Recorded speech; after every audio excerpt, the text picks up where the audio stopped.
नमस्कार दोस्तों, मेरा नाम है विजय कुमार गिरी और मैं आप लोगों का हार्दिक स्वागत करता हूं अपने यूट्यूब चैनल जिसका नाम है सुगा क्लासेस फॉर एग्रीकल्चर। दोस्तों, आज हम लोग फंडामेंटल ऑफ एग्रोनॉमी का दूसरा लेक्चर पढ़ेंगे। पहला लेक्चर मैंने पढ़ा दिया था जिसमें मैंने एग्रीकल्चर क्या है, ये साइंस है तो क्यों है, आर्ट है तो क्यों है और एक बिजनेस है तो क्यों है, और इसकी हिस्ट्री जो है वो सब मैं बता चुका हूँ। आज हम लोग पढ़ेंगे कि एग्रीकल्चर जो इंडियन एग्रीकल्चर है उसका इंडियन इकोनॉमी में, नेशनल इनकम में, पर कैपिटा इनकम में क्या महत्व है और देश की जीडीपी में इसका कितना योगदान है और विमेन का एग्रीकल्चर में कितना इम्पोर्टेंस है या कितना सहयोग है और वुमेन एम्पावरमेंट में इसका कितना योगदान है एग्रीकल्चर का वुमेन एम्पावरमेंट में। तो चलिए शुरू करते हैं आज का दूसरा लेक्चर। तो क्या लिखा है, Indian agriculture and economy. Indian agriculture is one of the most significant contribution to the Indian economy. कहने का मतलब कि इंडियन एग्रीकल्चर जो है वो एक सिग्निफिकेंट कंट्रीब्यूशन देता है, पर्याप्त रूप से सहयोग देता है इंडियन इकोनॉमी में, भारतीय अर्थव्यवस्था में कृषि का महत्वपूर्ण योगदान है। क्यों? क्योंकि लगभग 60% जनसंख्या कृषि पर निर्भर है और 60% जनसंख्या गांव में रहती है, इसीलिए इसका ज़्यादा योगदान है इंडियन एग्रीकल्चर में। अब देखो, एग्रीकल्चर जो है ये भारत में लगभग 43% जियोग्राफिकल एरिया में इसकी खेती होती है। मतलब कि 43% एरिया में केवल और केवल खेती होती है, बाकी और जितनी एरिया बची उसमें सड़क है, नहर है या फैक्ट्री है, घर है और सभी चीज़ें बाकी में हैं, और 43% में केवल और केवल एग्रीकल्चर है, जिसमें खेती, पशुपालन, मछली पालन और खेती, इसके साथ साथ मुर्गी पालन, सुअर पालन, ये सब सम्मिलित हैं इस 43% एरिया में। और ये भारतीय जीडीपी में 16% का योगदान देता है। भारत की जीडीपी में जो सबसे बड़ा योगदान है वो है एग्रीकल्चर का, और वो कितना है? 16% है। ठीक। इन द earlier टाइम, पुराने समय में, India was largely depend upon the food import. पुराने समय में भारत पूर्णतया निर्भर नहीं था, आत्मनिर्भर नहीं था। फूड इम्पोर्ट करके वो खाने के लिए मंगाता था। खाने के लिए जो अनाज होता था वो अमेरिका, यूरोप जैसे डेवलप्ड कंट्री से मंगाता था। लेकिन जब 1960 में क्या हुआ, क्राइसिस आया, 1960 में अकाल पड़ा। उसके बाद 1965 में जब ग्रीन रेवोल्यूशन आया, तो 1960 में जब अकाल पड़ा तब इनकी आँख खुली तो इन्होंने सोचा कि हाँ, अब हम कुछ टेक्नोलॉजिकल इम्प्लीमेंटेशन करेंगे, टेक्नोलॉजी का कुछ उपयोग एग्रीकल्चर में करेंगे, कुछ साइंटिफिक टाइप से खेती करेंगे ताकि हमें ज़्यादा से ज़्यादा मुनाफा और ज़्यादा से ज़्यादा प्रोडक्शन मिल सके। उसके बाद जब 1965 में गेहूं और धान की हाई यील्डिंग वेराइटियां आई, तो गेहूं और धान का उत्पादन एकाएक बिल्कुल बढ़ गया। तो उसी को हम ग्रीन रेवोल्यूशन के नाम से जानते हैं। ठीक। उसके बाद जो 1965 के बाद इंडिया में जो फूड इंपोर्ट होता था वो धीरे धीरे कम होता गया और इंडिया धीरे धीरे डेवलप होता चला गया फूड के मामले में। अब भारत को विदेशों से अनाज नहीं मंगाना पड़ता। अब जैसे तेल हुआ, सोयाबीन हुआ और ऐसी कुछ चीज़ें हैं, जैसे दाल हुई, ये सब चीज़ें तो इंपोर्ट करनी पड़ती है। बाकी गेहूं और चावल भारत को अब इंपोर्ट नहीं करना पड़ता। तो इसलिए धीरे धीरे ग्रीन रेवोल्यूशन के थ्रू भारत में इसका विकास हुआ एग्रीकल्चर का। ठीक। अब देखो, the service enhance by the green revolution in the agriculture sector of Indian economy are as follows. मतलब कि वो कौन कौन सी सेवाएं हैं जो ग्रीन रेवोल्यूशन के द्वारा बढ़ाई गई एग्रीकल्चर सेक्टर में और इंडियन इकोनॉमी में। मतलब इंडियन इकोनॉमी को बढ़ाने के लिए ग्रीन रेवोल्यूशन के द्वारा वह कौन सी सेवाएं हैं जो इन्हांस की गई या बढ़ाई गई हैं, जिनमें संशोधन किया गया। Acquiring more area for cultivation purpose, ज्यादा से ज्यादा एरिया में खेती की जाने लगी। पहले ऐसे ऊसर पड़ी रहती थी भूमि, ऐसे 2 बीघा, जैसे मान लो 10 बीघा जमीन है तो 10 बीघा हम 2 बीघा में खेती कर लिया, 8 बीघा वैसे पड़ा रह गया। तो फिर क्या हुआ, जब ग्रीन रेवोल्यूशन आया तो सबने सोचा कि जितनी हमारे पास जमीन है हम ज्यादा से ज्यादा जमीन पर खेती करें। फिर एक्सपेंडिंग इरिगेशन फैसिलिटी, चाहे वो ब्रिटिश ईरा रहा हो, चाहे वो मुगल ईरा रहा हो, और चाहे फिर डिपेंडेंस के बाद, भारत में इंडिपेंडेंस के बाद तमाम प्रकार की नलकूप, चाहे वो नलकूप परियोजना हो, चाहे नहर की परियोजना हो, तमाम परियोजनाएं सिंचाई के लिए विकसित की गई और सिंचाई की फैसिलिटी ज्यादा दी गई। जैसे इसी समय चल रहा है एक नलकूप परियोजना जिसमें किसानों को केंद्र सरकार मुफ्त में बोरिंग कराने के लिए पाइप और पैसे देती है। तो इसी प्रकार के तमाम प्रकार की परियोजनाएं भारत सरकार चलाती रहती है जिससे एग्रीकल्चर में इरिगेशन फैसिलिटी अच्छी हो पाए। Use of improved and advance high yielding variety, high yielding improved variety का धीरे धीरे यूज होना शुरू हुआ। नहीं तो पहले लोग देसी वेराइटियां ही लगाते थे तो देसी वेराइटियों में प्रोडक्शन कम होता था। फिर अब धीरे धीरे हाई यील्डिंग वेराइटियां आ गई और लोग इनका कल्टीवेशन शुरू कर दिए। उसके बाद क्या है, implementing better technique for emerged from agriculture research, मतलब कि जो एग्रीकल्चर के रिसर्च के थ्रू जो अच्छे अच्छे रिजल्ट आए उन रिजल्टों को इम्प्लीमेंट करना शुरू कर दिया। जैसे खेती के लिए पहले जुताई बैलों से होती थी, ट्रैक्टर से होने लगी। पहले लोग छिटकाव विधि से ब्रॉडकास्टिंग करके सीड बोते थे, फिर सीड ड्रिल से आ गई, सीड ड्रिल से बुआई करने लगे, फर्टिलाइजर आया, ये सब टेक्नोलॉजी का उपयोग करने लगे। काटने के लिए हार्वेस्टर आ गया, ड्रिलर आ गया और तमाम प्रकार की इक्विपमेंट आ गई। उसके बाद वाटर मैनेजमेंट की टेक्निक भी सीख ली कि हाँ पानी ज़्यादा चाहिए कम चाहिए, किस पौधे में कितना पानी चाहिए, किस फसल में कैसा पानी चाहिए, उसका वाटर मैनेजमेंट भी करना धीरे धीरे सीख लिया गया। प्लांट प्रोटेक्शन ये बहुत महत्वपूर्ण है क्योंकि लगभग 35% फसल भारत में प्लांट प्रोटेक्शन के अभाव में बर्बाद हो जाती है। इसी के लिए इसमें प्लांट प्रोटेक्शन का धीरे धीरे इम्प्लीमेंटेशन किया गया और प्लांट प्रोटेक्शन को बढ़ावा मिला, जिससे इसमें जो हानियां हो रही थी, जो नुकसान हो रहा था प्लांट प्रोटेक्शन के अभाव में, वो सुधारा जा सके। फिर नेशनल इनकम में इसका क्या इम्पोर्टेंस है, national income is important because of the following reason.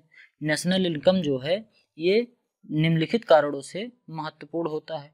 To see the economic development of country, national income से ही पता चलता है कि किसी देश की अर्थव्यवस्था कितनी विकसित है।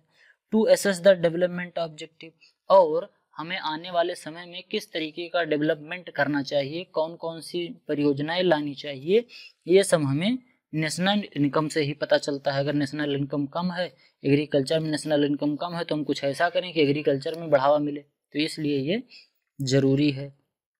To know the contribution of the various sector to national income, इसमें कंट्रीब्यूशन वेरियस सेक्टर का जो है नेशनल इनकम में होता है। जैसे मान लो कि कपड़ा उद्योग है, कपड़ा उद्योग पूर्णतः कपास पे निर्भर है, रेशम पे निर्भर है, तो ये रेशम और कपास ये दोनों एग्रीकल्चर के ही प्रोडक्ट हैं।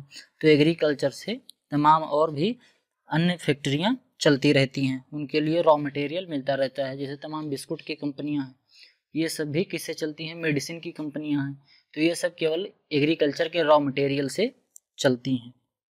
अब क्या है, agriculture income in GDP, GDP में एग्रीकल्चरल इनकम ये कितना है, देखो एग्रीकल्चर 32% पहले था, जीडीपी का 32%। 1990-91 के समय में टोटल जीडीपी का लगभग 32% एग्रीकल्चर सेक्टर से था। उसके बाद फिर 20% हो गया 2005 से 2006 में। ये 20% क्यों हो गया, क्योंकि जो और अन्य सेक्टर थे उनमें बढ़ोतरी बहुत तेजी से हुई, एग्रीकल्चर में उतनी तेज बढ़ोतरी नहीं हुई, इसीलिए ये पिछड़ गया। वैसे देखने में नहीं पिछड़ा है, धीरे धीरे एग्रीकल्चर लगभग 2.5 से 3% की विकास दर से ग्रो कर रहा है, लेकिन अन्य सेक्टर बहुत तेजी से विकसित हो गए, उनके कंपैरिजन में एग्रीकल्चर नहीं विकसित हो पाया, इसीलिए हमको यह घटता हुआ क्रम दिख रहा है। और इस समय 16-17% लगभग भारत की जीडीपी में एग्रीकल्चर का योगदान है। ठीक, अब देखो क्या है कि थ्रो इंडियन गवर्नमेंट, ये थोड़ा गड़बड़ हो गया है, throw Indian government is still looking to improve GDP after the country and so several step have been taken to boost. मतलब कि अपनी इकोनॉमी को, जीडीपी को बढ़ाने के लिए केंद्रीय सरकार कई स्टेप ले रही है, जैसे कि एफडीआई फॉरेन डायरेक्ट इन्वेस्टमेंट, इसमें थोड़ा संशोधन कर रही है जिससे फॉरेन डायरेक्ट इन्वेस्टमेंट बढ़ सके, और SEZS इसमें भी इम्प्लीमेंटेशन कर रही है, या एनआरआई इन्वेस्टमेंट कर रही है, जो नॉन रिलायबल इंडियन है, जो विदेशी आदमी है इंडिया में रह के कोई चीज़ का प्रोडक्शन कर रहे हैं, तो इन सब चीज़ों के इन्वेस्टमेंट को बढ़ावा दिया गया, जिससे जीडीपी में धीरे धीरे विकास हुआ। अब देखो income distribution of agriculture sector, agriculture sector के जो इनकम का डिस्ट्रीब्यूशन है वो किस प्रकार से है।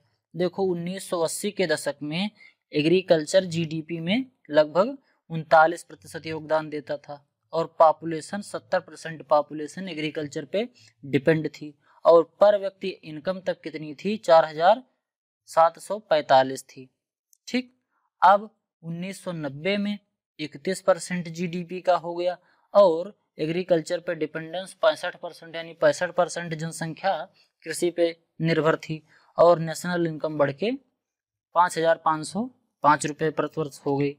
अब उसके बाद 2000 में जीडीपी का लगभग 25% योगदान एग्रीकल्चर का था, और जनसंख्या लगभग 60% जनसंख्या एग्रीकल्चर पे डिपेंड थी, और बाकी की जनसंख्या सर्विस सेक्टर में और किसी और दूसरे चीज के प्रोडक्शन में व्यस्त हो गई, और इनकम बढ़ के 6,652 हो गया।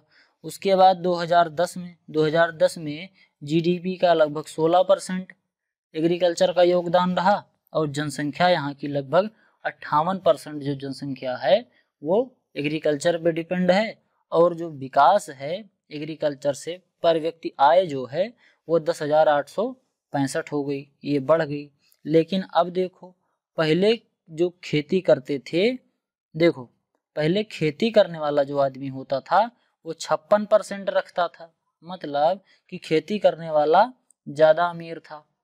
कहते थे कि उत्तम खेती मध्यम बान निकृष्ट चाकरी, मतलब कि उत्तम होती है, सबसे उत्तम कंपनी, सबसे उत्तम तरीके की चीज होती है खेती, खेती करो राजा की तरह रहो, कोई बंधन नहीं।